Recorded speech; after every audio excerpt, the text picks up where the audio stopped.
अस्सलाम वालेकुम स्टूडेंट्स, आज हम 9th क्लास की फ़िज़िक्स के चैप्टर नंबर 4 का लेक्चर नंबर 16 स्टार्ट करेंगे। आज का हमारा टॉपिक है first condition for equilibrium. Students, condition for equilibrium जो है वो दो हैं, मतलब उसकी जो शराइत है इक्विलिब्रियम की वो दो हैं। First condition for equilibrium, second condition for equilibrium. Basically first condition बताती है कि एक बॉडी इक्विलिब्रियम में कब होगी।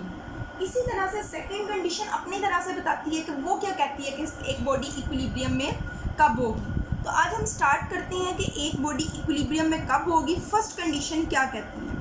फर्स्ट कंडीशन कहती है कि अगर एक बॉडी पे लगने वाली तमाम फोर्सेस का रिजल्टेंट फोर्स, मतलब उसको टोटल करने से प्लस करने से रिजल्टेंट फोर्स जो है वो अगर ज़ीरो हो, if the resultant of all the forces acting on a body is zero, अगर एक जिस्म पे लगने वाली तमाम फोर्सेस का जो मजमुआ है, जो रिज़ल्ट है वो ज़ीरो हो, तो कहा जाएगा कि तब बॉडी इक्विलिब्रियम में है।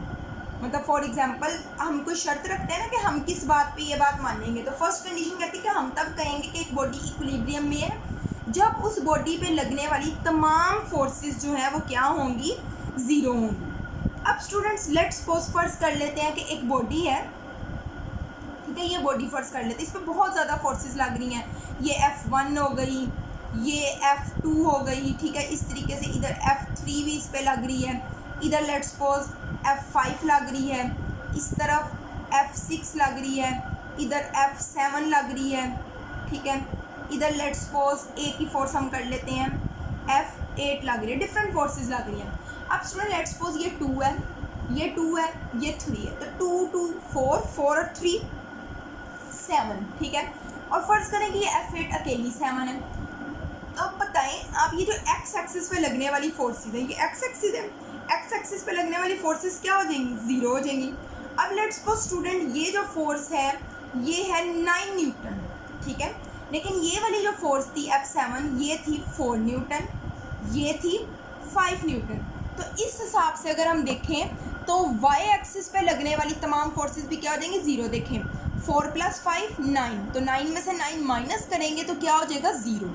तो ऐसी सिचुएशन पे बॉडी पे जो ओवरऑल फोर्स लग रही होगी, देखें एक्स एक्सिस वाली भी ज़ीरो हो गई, y एक्सिस वाली भी ज़ीरो हो गई, तो बॉडी पे as a whole resultant force जो है वो कितनी लग रही होगी, ज़ीरो लग रही होगी। तो ऐसी सिचुएशन में हम कहेंगे ये बॉडी किस स्टेट में है, इक्विलिब्रियम की स्टेट में है।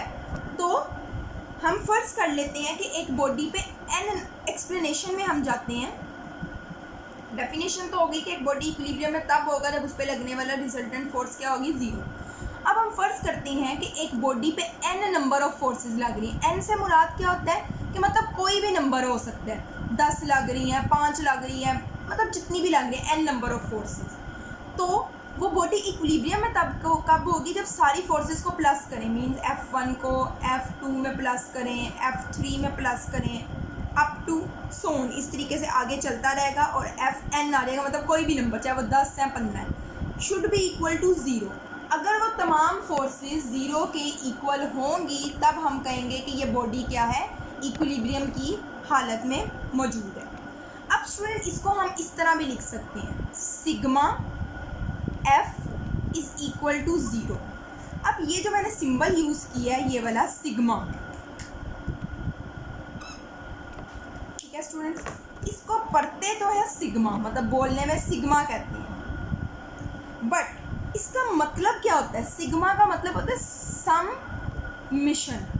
आपको पता है सम का मतलब प्लस होता है, समिशन का मतलब होता है मजमुआ, मतलब जमा करने से। तो देखें तमाम फोर्सेस, F फोर्स है सपोज, सिग्मा का मतलब तमाम फोर्सेस को प्लस किया जाए तो वो ज़ीरो के इक्वल है। तो बेसिकली जो इसका मतलब है, आप इस तरह, इसका मतलब भी ये है कि तमाम फोर्सेस का जो सम है वो क्या हो, ज़ीरो हो, तो हम कहेंगे कि बॉडी जो है वो इक्विलिब्रियम की हालत में मौजूद है। अब स्टूडेंट्स अगर हम इसकी बात करें परपेंडिकुलर कंपोनेंट्स के हिसाब से, अब आपको पता है कि एक फोर्स के दो अमूदी कंपोनेंट्स होते हैं, परपेंडिकुलर कंपोनेंट्स होते हैं, और कौन कौन से होते हैं, एक्स एक्सिस और वाई एक्सिस। स्टूडेंट अब हमने पढ़ा हुआ है कि F इक्वल होता है Fx + Fy के, तो F कब ज़ीरो होगा, जब Fx भी ज़ीरो हो और Fy भी ज़ीरो हो। तो इसका मतलब ये है कि ये जो F1 है, ठीक है, इसका एक कंपोनेंट F1 x होगा, एक कंपोनेंट इसका F1 y भी होगा, ठीक है। इसी तरीके से ये वाली फोर्सेस की बात करें, ये F2 है, इसका एक कंपोनेंट F2 x होगा और एक कंपोनेंट F2 y होगा। इस तरीके से F3 x भी होगा, F3 y भी होगा, अप टू जितने नंबर होंगे Fnx ये भी ज़ीरो होना चाहिए।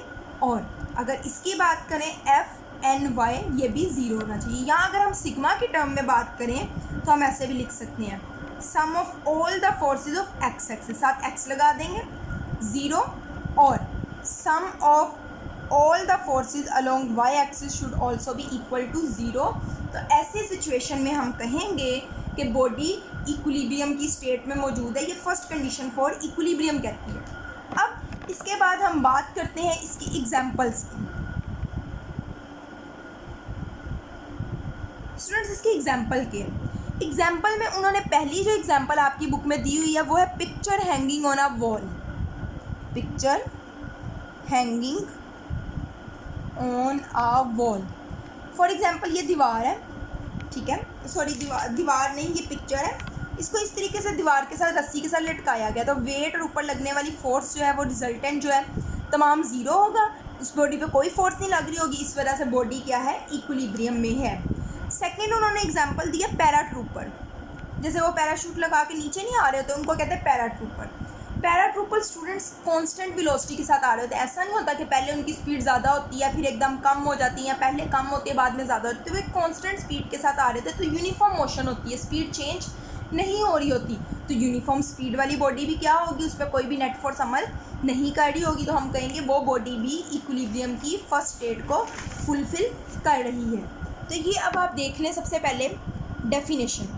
A body is said to satisfy first condition for equilibrium if the resultant of all the forces acting on it is zero। Zero तक आप डेफिनेशन लिखेंगे, फिर आप एक्सप्लेनेशन में आ जाएंगे। लेट फर्ज करें कि n नंबर ऑफ फोर्सेस, जिसम पे n नंबर ऑफ फोर्सेस लग रही हैं, F1 F2 F3 up to Fn are acting on a body, जिसम पे लग रही हैं, सच डैट, इस तरीके से कि F1 से Fn का जो सम है वो क्या है, ज़ीरो, या हम लिख सकते हैं sigma F is equal to zero. The symbol sigma is a Greek letter, यूनानी ज़ुबान का लफ्ज़ है।